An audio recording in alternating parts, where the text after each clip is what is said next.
Been waiting for a long time now, but finally, it's new car day.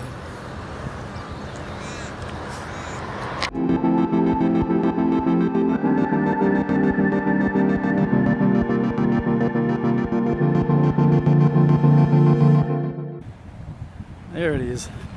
What a thing of beauty. You notice I'm taking up 1.5 parking spaces. This is really what it's all about. Not a whole lot to see really. I guess Australian delivered vehicles have these timber sides on them. Most of the European pictures I've seen don't have the panelling on the sides. Pretty big wheel arches because of the dual wheels, but you still got over about 1150 mil between the wheel arches there, so quite usable. And of course we've got the cargo barrier down there behind the cabin. Easily removed though. Well, I hope it's easily removed. It's all bolted in, so I'll start pulling it out real soon.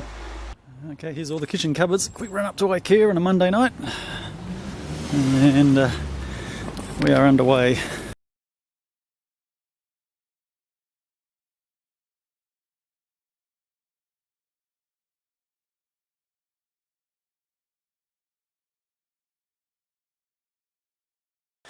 So I'll do this in two parts. I'll give you a short rundown, a real quick look around the van for those that are just interested in the high level layout to get some ideas, and then I'll give you a bit more detail if you want to hang on and watch the rest of the video. So we've got a front bed lounge area on this one, sliding door over on the side there. This is a standard jumbo transit, so there's no windows or anything. I don't think we can get windows in Australia, so this is pretty much how they come. The wood panelling on the side that you can see on the door and up the top here is standard and actually covers all of the sides as well from the factory.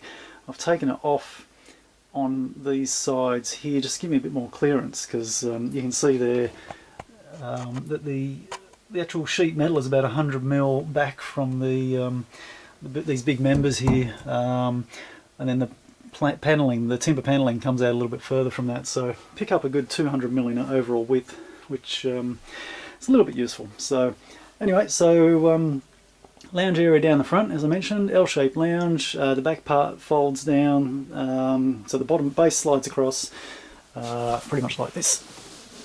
No, I can't do it. Anyway, I'll show you that in the detailed video if you want to hang on. Going around to the back, we've got the kitchen and everything else down the back basically. So this is a work in progress, not totally finished yet, hence why you can see all the workings down the back there. But kitchen, 240 volt fridge, a couple of power points, sink. I use an induction hob for cooking, so no gas in here. On this side we've got a couple of cupboards down the bottom for clothes, microwave, toiletries is up the top, and whatever else. And down the back here we've got the essential bike storage for 2 mountain bikes, and then if we poke around the corner here, the future bathroom space, you'll see that we've got the little porta potty down there and ample space for a bathroom. Eventually there'll be a vanity on the wall there and all that sort of business as well. That's the short tour. Now if you want to have some more detail, I'll go into a bit more, and please hang on.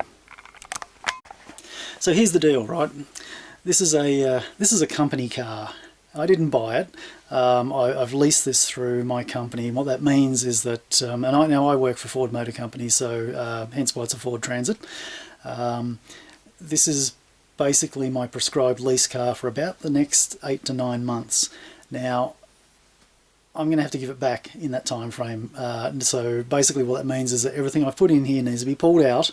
I'm not allowed to drill holes in anything. I can't damage the interior. So all the panels that I've taken off, and you'll see behind me here the missing timber panels, sitting in my garage at home, and they will need to go back into the van before I take it back.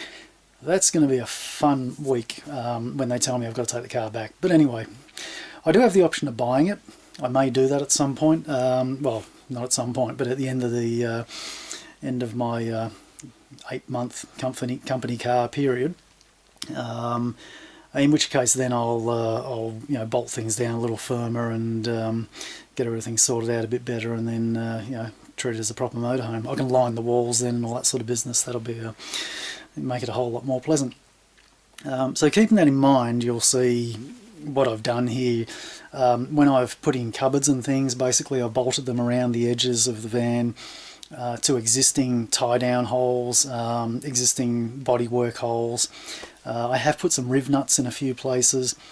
Fortunately, most of these little holes, you can see some behind me here, they're all just the right size to slip a riv nut into, and that way I can put M6 bolts in and hold things on there. It's okay, it's not the most robust way of holding them in.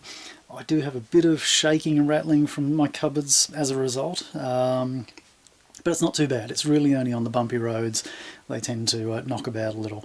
But given what it is, I'm okay for that. Now, why have I done it this way?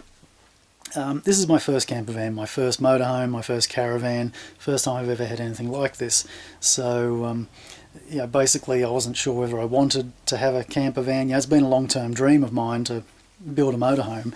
Originally I wanted to do a bus, get a 40-foot bus, convert that over, and then I started to think, well, it's time to downscale because it's just not going to happen. Then I was looking at buying second-hand ones, 50 grand for something with 300,000 Ks on it. Yeah, okay, could have, but what if I don't like it? Then I've blown 50 grand. And then I looked on our option of lease vehicles with the company and noticed that we had the Jumbo Transit on there and thought, well, that's a relatively cheap way. I can lease the car for the 8 or 9 months. I can fit it out for minimal cost. My budget was about 5 grand and I'm pretty much on that at the moment. Probably going to go a little bit over by the time I get the bathroom in, which has to come out again. But the way I see that is that, well, it's cheaper than hiring one. I could hire a van for two weeks, but it's going to cost me about 2.5 grand for a modern, reasonable van.